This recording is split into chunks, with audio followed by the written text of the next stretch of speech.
Hello hello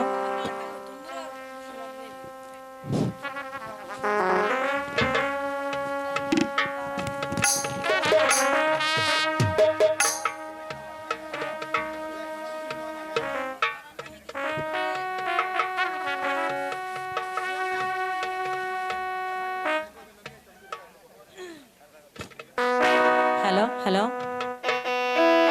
তোমারই পূজার আরতি জালি জালি প্রেম প্রদীপ শিখা তোমারই পূজার আরতি জালি জালি প্রেম প্রদীপ শিখা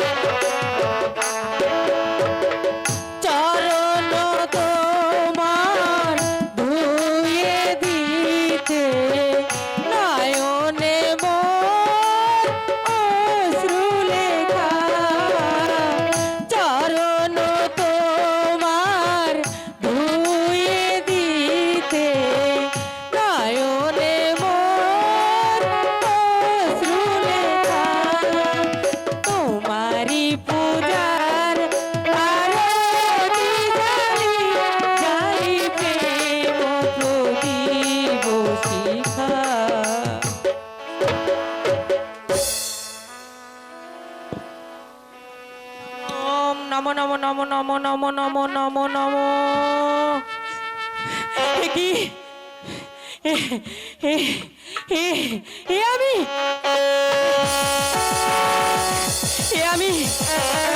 আমি কি দেখতে পাচ্ছি আমার আমার এই রাজ্যে মুসলমান আসবে এমনকি গো হত্যা করবে না না না না না না না না না না না আমি কিছুতেই তা হতে দেব না কোথায় গো দিদি আমাকে কেন স্মরণ করেছেন দিদি? শোনো গৌর, তুমি রাজ্যের রাজাই হয়েছো, তবে এই রাজ্যের কোথায় কি হচ্ছে সে খবর কি তুমি রাখো? আচ্ছা দিদি বলুন, আমার কাছে খুলে বলুন দিদি। গৌর, আমি যে সর্বশক্তি দিয়ে জানতে পারলাম যে এই আমার রাজ্যে যে মুসলমান প্রবেশ করেছে। আমার রাজ্যে মুসলমান আসবে দিদি? আমার রাজ্যে কেমন করে মুসলমান আসবে দিদি? দিদি আপনি কি বলছেন দিদি? আমি ঠিকই বলছি গৌর। তাই তুমি এক্ষুনি রাজ্যের প্রত্যেকটি সীমান্তে সৈন্য পাঠিয়ে দাও। আমাদের এই রাজ্যে যেন একটাও মুসলমান যেন প্রবেশ না করতে পারে। হ্যাঁ, আমি তাই করবো দিদি। মন্ত্রী মশাইকে দরবারে পাঠিয়ে দেয়। আদেশ করেন মহারাজ, আমাকে কিসের জন্য আদেশ করেছেন? শুনুন মন্ত্রী মশাই, আমি দিদির মুখে জানতে পারলাম আমাদের রাজ্যে নাকি মুসলমান প্রবেশ করবে। শুধু তাই নয়, এই রাজ্যে সেই মুসলমান গো হত্যা করবে এবং কি ভারতবর্ষে ইসলাম প্রচার করবে। তাই এই মুহূর্তে সেনাপতিকে ডেকে সমস্ত সৈন্যদেরকে পাঠিয়ে দিন। আমাদের রাজ্যের চারপাশে যেন পাহারা দেয়, কোন মুসলমান যেন না আসতে পারে। বেশ, আমি তাই করছি। এই কে আছিস? সেনাপতিকে রাজ দরবারে পাঠিয়ে দে। মহারাজের জয় হোক, মহারাজের জয় হোক। আমাকে কেন স্মরণ করেছেন মহারাজ? শুনুন মন্ত্রী মহাশয়, আমাদের রাজ্য নাকি মুসলমান আক্রমণ করবে, সে নাকি ভারতবর্ষে ইসলাম প্রচার করবে। ইসলাম প্রসার করবে? হ্যাঁ সেনাপতি সাহেব, তাই তো এই মুহূর্তে সমস্ত সৈন্য নিয়ে এই সীমান্ত চলে যাও। একটা মুসলমান যেন আমাদের রাজ্যে প্রবেশ করতে না পারে। হ্যাঁ মন্ত্রী মহাশয়, এই মুহূর্তে আমি সমস্ত সৈন্য নিয়ে শহরকে উপরে পায়ে এমন পাহাড়ের ব্যবস্থা করবো, মুসলমান কেন একটা পিপিলিও ঢুকতে পারবে না। শোনো গৌর, বলুন দিদি। আর একটি কথা, এ কথা যেন আমার এই রাজ্যের প্রজারা কিছুতেই যেন জানতে না পারে। মুসলমান মুসলমান মুসলমান, আমি কখনোই কখনো প্রবেশ করতে দেব না। আমার নাম হলো গয়ুর।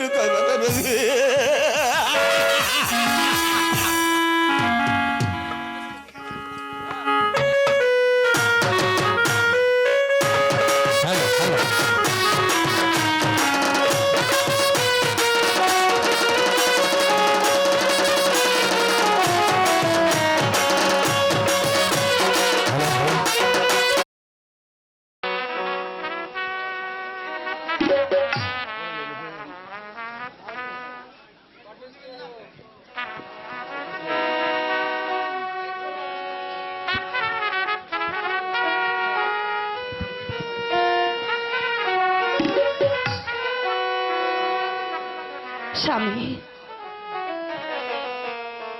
আপনাকে ভালোবাসার অপরাধে ওই রাখি অভিতপী আমাদেরকে নির্বাসনে দিয়ে দিল। স্বামী, আমরা কেমন করি এই গহীন বনে থাকবো? স্বামী শোনো রাবিয়া, আমরা যদি আল্লাহ তাআলার সৎ বান্দা হয়ে থাকি, তাহলে ওই আল্লাহ তাআলা আমাদের সব মুশকিল আসান করে দেবে। এ নিয়ে তুমি কোনো চিন্তা করো না বেগম। আপনি ঠিকই বলেছেন স্বামী, কিন্তু আমি ভাবছি এই গহীন বন মাঝে আমরা কোথায় থাকবো? হ্যাঁ রাবিয়া, আমিও তাই ভাবছি, এই গহীন বনেই আমরা কোথায় থাকবো, কোথায় বা একটু আশ্রয় পাবো? রাবিয়া, ওই যে দেখো একটি পুকুর দেখা যাচ্ছে, আমরা না হয় ওই পুকুরের পাড়ে ঝুপটি বেঁধে ওখানে আমরা বসবাস করব। ঠিক আছে স্বামী, আপনি যা ভালো মনে করেন আমিও তাই করব। তাহলে চলো রাবিয়া, ওই পুকুর পাড়ে লতা পাতা দিয়ে একটি ঝুপটি তৈরি করে গিয়ে। হ্যাঁ স্বামী, তাই চলুন।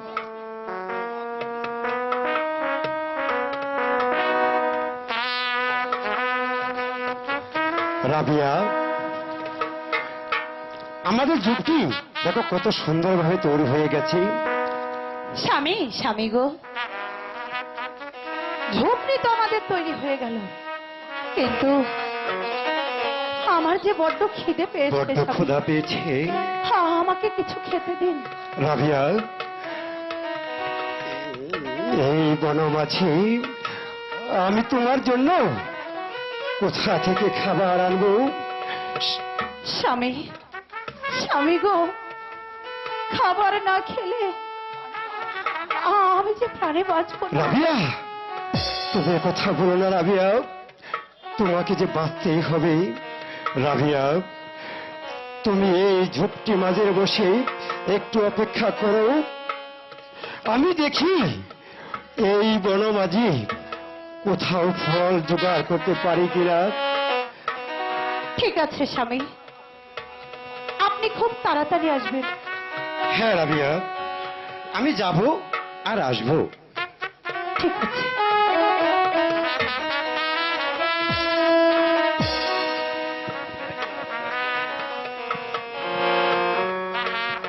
মেহেরবান খোদা, এই গহীন বনে আমার স্বামী গিয়েছে আমার জন্য খাবার আনতে।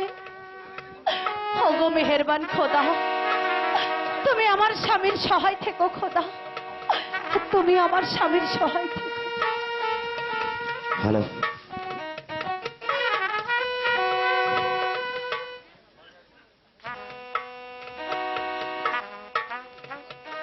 হে মেহেরবান খোদা, তোমার মহিমা বোঝার ক্ষমতা আমার নেই।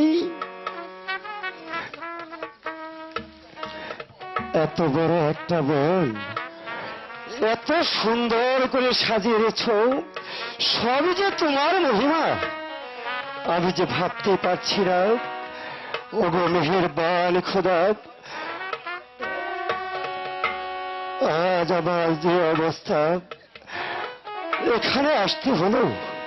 হে মেহেরবান খোদা, এমন কি অপরাধ আমি করেছি যার কারণে আমাকে নির্বাসনে আসতে হলো?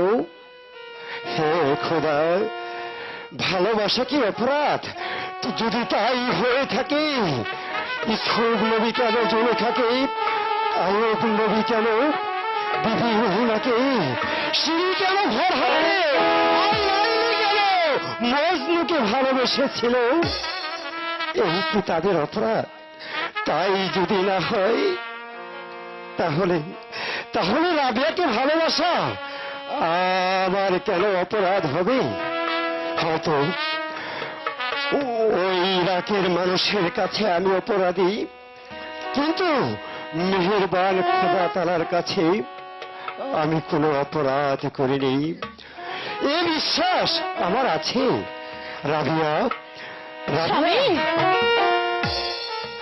আপনি এসেছেন স্বামী? হ্যাঁ রাবিয়া, আমি এসেছি রাবিয়া। স্বামী, আমি আপনাকে একটি কথা বলছি স্বামী। কি বলবে বলো রাবিয়া। স্বামী, একজন সৎ মুসলমানের সবচাইতে বড় সম্পদ হলো তার ঈমান। হ্যাঁ রাবিয়া, তুমি ঠিকই বলেছ। স্বামী, আপনার ঈমান যেন কখনো নষ্ট না হয় স্বামী। রাবিয়া, এই তো আমি তোমার গায়ে স্পর্শ করে প্রতিজ্ঞা করছি, আমি বাকি জীবনে ওই আল্লাহকে দোষারোপ করে আর কোনো দিন আমি কোনো কথা বলবো না। রাবিয়া, আমি তোমার জন্য বন থেকে এই কিছু ফল নিয়ে এসেছি। চলো রাবিয়া, এই ফলগুলো খেয়ে আল্লাহ তাআলার শুকরিয়া আদায় করি। ঠিক আছে স্বামী, তাই হবে। এসো এসো রাবিয়া, তুমি আর আমি বসে ফলগুলো খেয়ে নেই।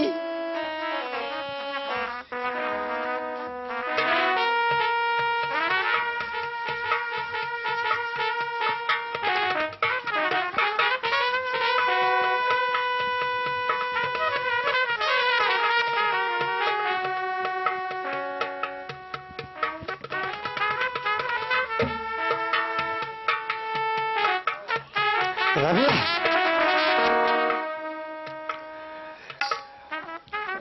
আজ আমার মনে কি হচ্ছে জানো? কি হচ্ছে? তোমাকে পেয়ে আমার মনে হয় এই পৃথিবীতে আমি যতই কষ্ট করেছি কেন, সব কষ্ট ভুলে আমার মনে হচ্ছে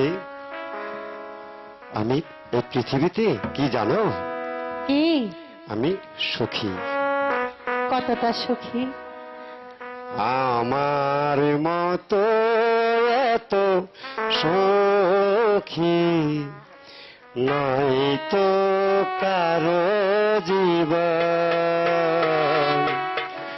নয় তো কারো জীবন। আদর স্নেহ ভালোবাসা জড়ালে মায়ার বাঁধন, জানি এ বাঁধন ছিঁড়ে গেলে কবু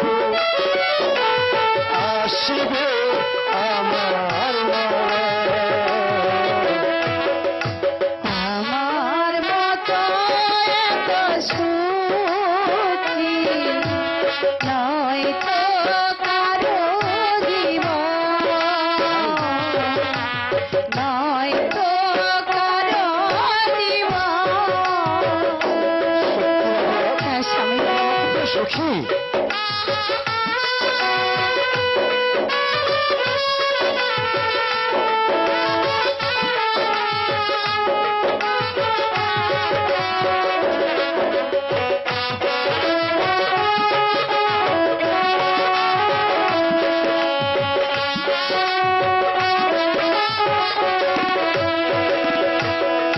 বুকে ধরে যত ফুল ফোটালাম কাটা ছাড়া সব ফুলে ফুটলাম ভাগ্যের পরিহাসের নাম না স্বামী না।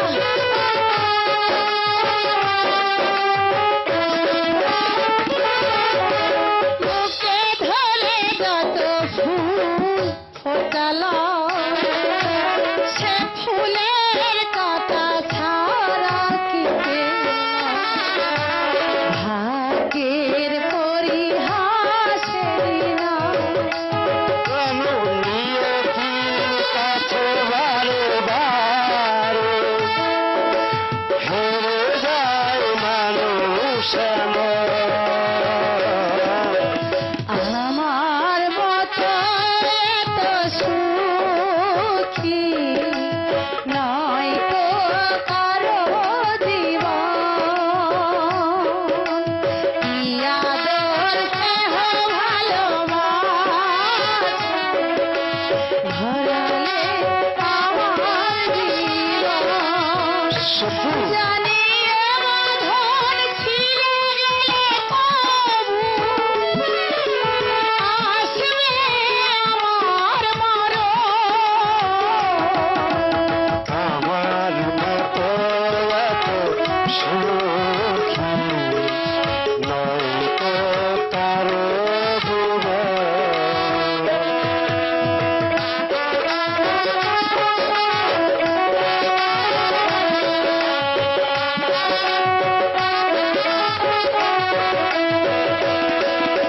চারদিকে নিরাশার বালোচর কি আশায় বেঁধেছি খেলা ঘর স্বপ্ন ভেঙে দিতে এলো ঝড়।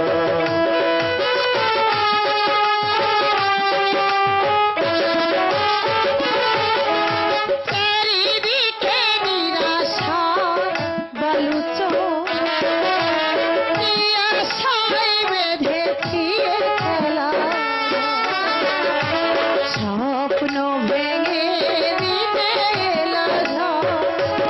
কেন নিয়তির কাছে বারে বারে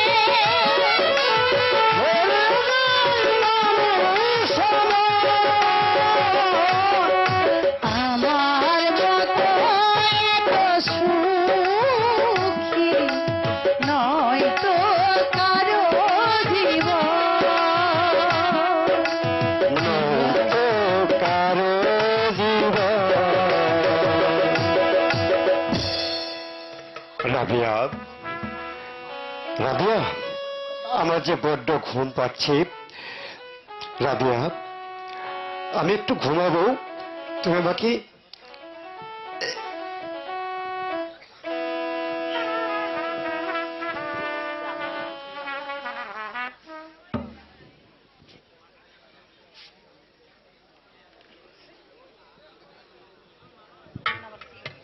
হক মাওলা ইল্লাল্লাহ। বুরহান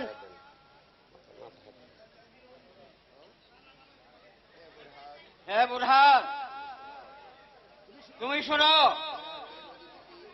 ইরাকের রাজ্যের অধিপতি তোমাকে নির্বাসন দিয়েছে, তাই বলে তুমি মনে করো না আল্লাহ তোমাকে ভালোবাসে না। আল্লাহ তাআলার ভালোবাসায় তুমি বেঁচে আছো। শুনো বুরহান, 1 বছর পর তোমার ঘরে একটা ছেলে জন্মিবে। ছেলে জন্মানোর পরে একটা গরু কিনে তার আকিকা করতে হবে।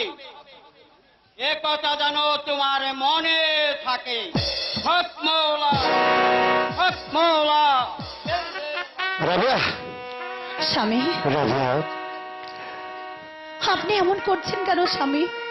রাবিয়া আজ নিশিতে আমি কি স্বপ্ন দেখতে পেলাম। কি স্বপ্নে দেখেছেন স্বামী? আল্লাহর পীড়িত দরবেশ এসে বলে গেল 1 বছর পরে নাকি আমাদের ঘরে একটি ছেলে সন্তান হবে। সত্যি বলছে? হ্যাঁ, কিন্তু কিন্তু আমি যে ভেবে পাচ্ছি না, ছেলে জন্ম নেবার পরপরই গরু জবাই করে আমাদের ছেলের নামে যে আকিকা দিতে হবে। হ্যাঁ, কি বলছেন স্বামী?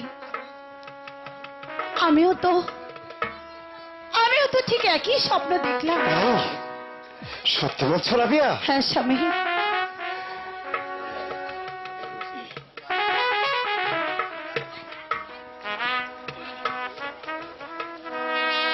ও কি স্বপ্ন রে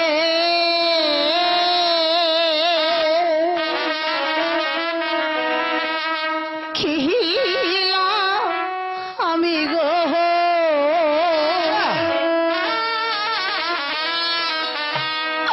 রাত রোহনি কাহলে গো আমার স্বামী স্বামী গোয়া।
গরু কিনে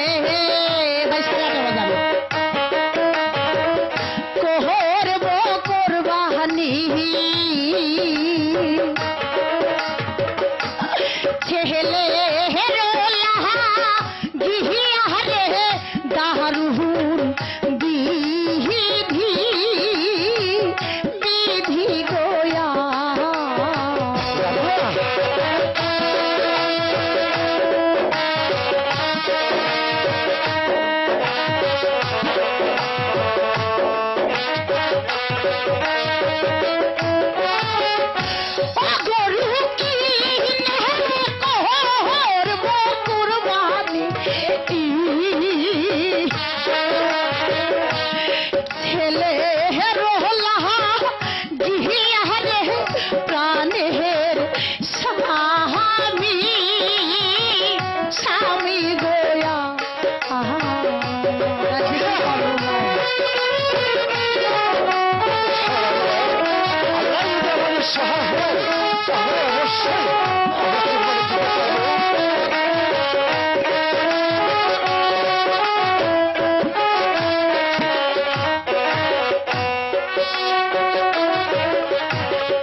আমার লেহের ছেলের মাও ডাক নিহিব